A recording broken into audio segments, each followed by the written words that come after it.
Welcome back to Carolina Journal Radio. I'm Mitch Kokai. High-stakes testing in public schools has an impact on the school curriculum. Since we know this is true, is there a way to ensure those tests point educators and students to valuable texts they should be reading? Well, that's one of the issues our next guest discussed during a recent presentation to the John Locke Foundation's Shaftesbury Society. Alec Bianco is Director of Marketing of the Classic Learning Test. Thanks for joining us. Yeah, thank you. I'm really glad to be here. So we know about things like the ACT and the SAT, probably less about the CLT. Tell us, what is the Classic Learning Test? Yeah, absolutely. So ACT and SAT have been around for a very long time, over 100 years, and they're pretty much well known. Everybody knows about them. I mean, it's just, especially if you remember your high school days, remember, got to take the test, right? Everybody has to do it. And really, CLT is trying to step in to provide more options, right? So SAT and ACT have kind of been the standard for a very long time. And CLT is trying to come up, one, in some ways to be the new standard for standardized testing, but also ultimately just to give students another option.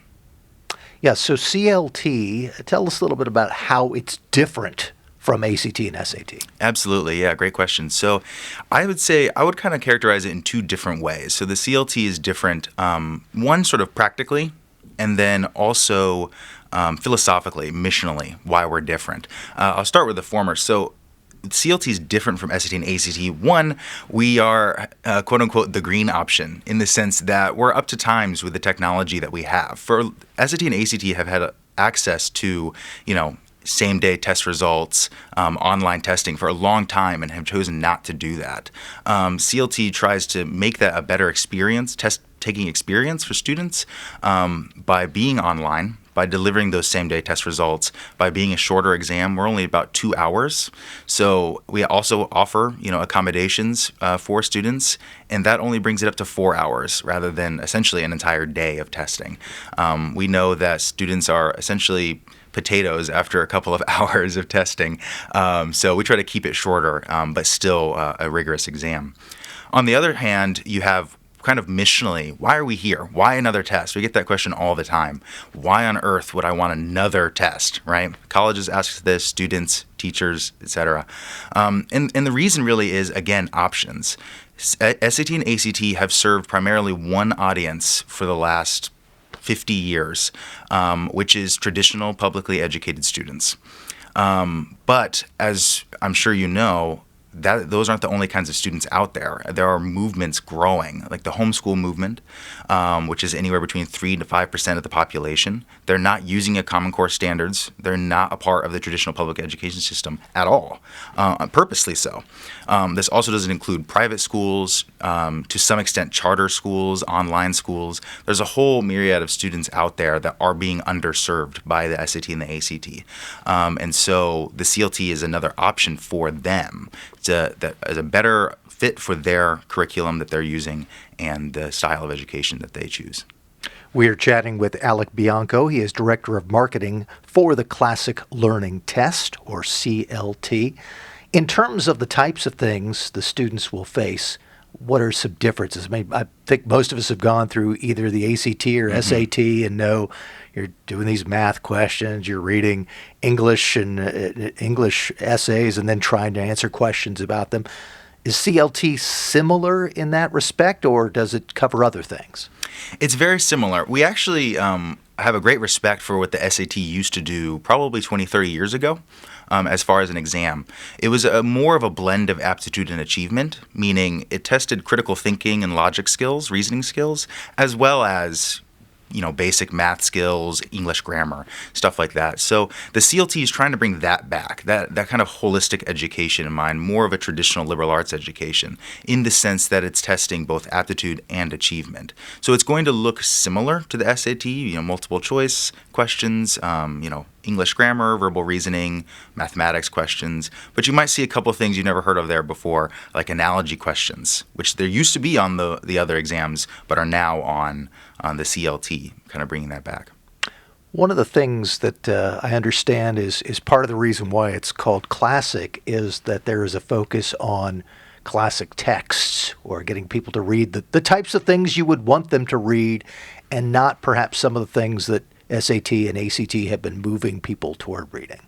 That's absolutely right. Yes. So we are a big believer in old stuff. We like old stuff. I don't Old think good that, stuff. Good stuff. Old Good good stuff. stuff, yeah. Exactly. And we don't think that's very controversial. I think that is pretty much what children want to read. Students want to read good books, good literature, good philosophy, and history. They want to read that stuff.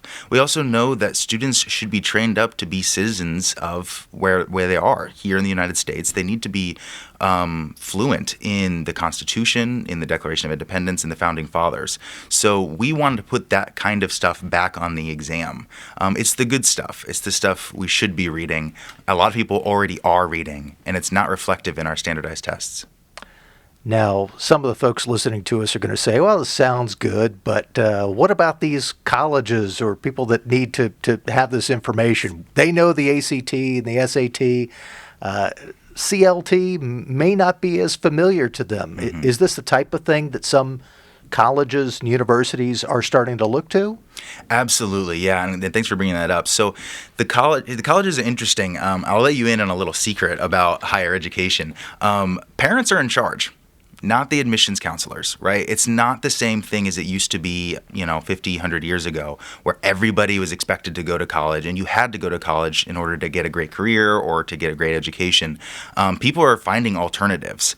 And so colleges, more than ever, are struggling to fill seats and get students into their college. So at a practical level, of course they're considering CLT because it's another option for them to find new students, and not just new students, but bright students that are have great educations and who are looking to find a great college education. That leads to another question, and that is some people may say, well, the test sounds good. Do you have good information about how well a score on the CLT translates into just how much the students have achieved and their aptitude for greater success in college? Yeah, absolutely. So, of course, we're a young company, and data is constantly being, found and studied. But so far, we have had a very rigorous. We have had the top psychometricians in the country work on the CLT and study the students and findings. And what we found is that in many ways, it's a more rigorous exam and a better test for the students' academic potential in college. If someone hears this and says, oh, this is kind of interesting, how would I find out more, and whether this is something that would be a good thing for my student or for my school, how would they find out more?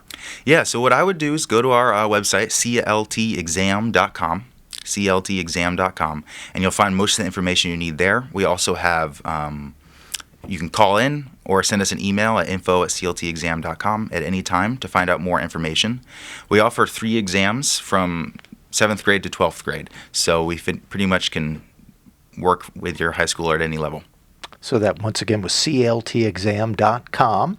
That is Alec Bianco. He is Director of Marketing for the CLT, which is the Classic Learning Test. Thanks so much for joining us. Thank you.